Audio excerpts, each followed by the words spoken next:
Show. Turn up your mind. It's Friday, you bastards. At the start of yesterday, we were projecting that Republicans would land at 222 seats, plus or minus, crucial, plus or minus 7. This is an estimate, but it moved twice yesterday, ticked down to 220 for the Republicans. Again, 218 is the magic number for a party to get a majority. We now have Republicans landing at 220 plus or minus 7 seats, meaning there is still an opportunity for Republicans to press that number up into the 220s, but there's also an opportunity for Democrats to get to 218 to 219 to just barely eke out a majority. The big thing that's going to decide this on the House, we can just call up the map here, is California, because there are just a bunch of races in California, which takes, they call it election season in California. Yeah. It's going to take weeks in some of these places to get clarity here. But just again, to give you a sense of it, these are all the uncalled races. So, Democrats need to win the bulk of these if they're going to win the House. But look how many of them. 1, 2, 3, 4, 5, 6, 7, 8, 9, 10, 11, 12. 12 of them are in California. So Democrats, we could go through these one by one at some point if you want. But basically, there's a lot of opportunities here for Democrats, a lot of really, really narrow races outside California that kind of need to break their way. And then they just need to really kind of sweep through California. That's the kind of scenario that could actually get them to 218 or 219. Again, our model thinks it's most likely the Democrats are going to fall like 3 seats short of a majority. And the irony of that is, if that does end up being the case, if this thing lands at 220, 215, where did Democrats suffer their biggest losses? It was in the state of New York. Long Island. It was Long Island, and it was in the Catskills. The chair of the DCCC, who I know was on your show the other day, oversaw nationally an unbelievable night for Democrats. Nobody would have believed the Friday after the election we'd be talking about Democrats having a path to House control. The guy who oversaw that lost his own seat in New York, along with a number of other Democrats. And Democrats had earlier in the year, they have all the political power in New York, they had earlier in the year aggressively drawn a map that was designed to maximize the number of Democratic seats. It got thrown out by a judge. Had that map been in place, we probably right now, that chart over there would probably have the Democrats favored to hang on to the House. Holy crap. So we gerrymandered ourselves out of a House majority. Is that what I'm supposed to be hearing there? I don't know, because that's what I heard. That is what I heard. So it's down to 3 seats, everybody. 3 seats in the House to have the House remain with the Democrats, to have the House remain in sane hands. Okay. You know that's the lay of the land in the Senate. There's 3 races that are uncalled, and we need to win 2 of those 3. It would be Arizona, Nevada, and, of course, Georgia. Georgia, by the way, Lindsey Graham is in tears. Lindsey Graham is beside himself about how bad you've treated Herschel. Herschel doesn't deserve this. You have to support Herschel. My Herschel. They have treated him like crap. His family. Stand by Herschel tonight. If you can give, give. If you know somebody that can give, ask them to do it. Ask him to do it. It's Herschel. Now, I don't know what's sparking Lindsey Graham. Is he taking notes from Rudy Giuliani about how low a person can actually let themselves go?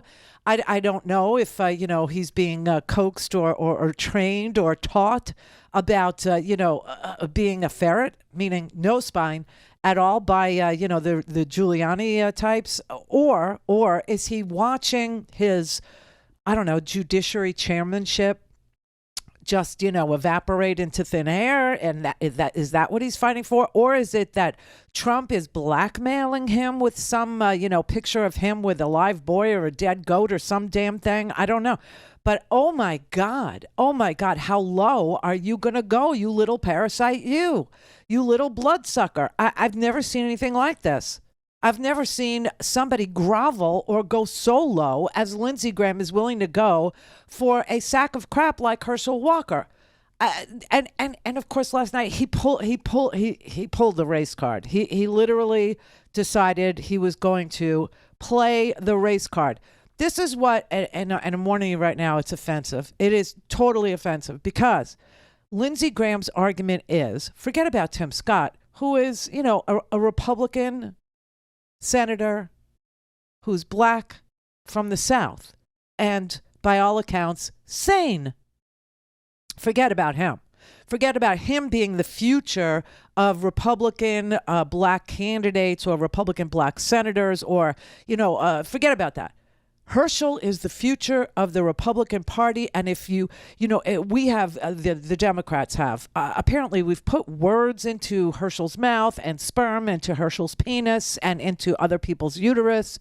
And created their pregnancies or some such crap. I have no idea. And, we're the ones that went out and lied about, their education, or we're the ones that, Herschel Walker's own son, Herschel Walker's own words are disqualifying. Okay? Disqualifying. He has absolutely no character.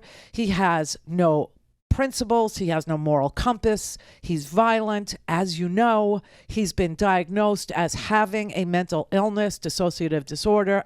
We're not making that up. That's just a fact. He plays Russian roulette with loaded guns. I mean, the man is not somebody that anybody with any integrity would point to and say, he's the future of my party. But Lindsey Graham did that. And here's the most important point I'm going to make tonight.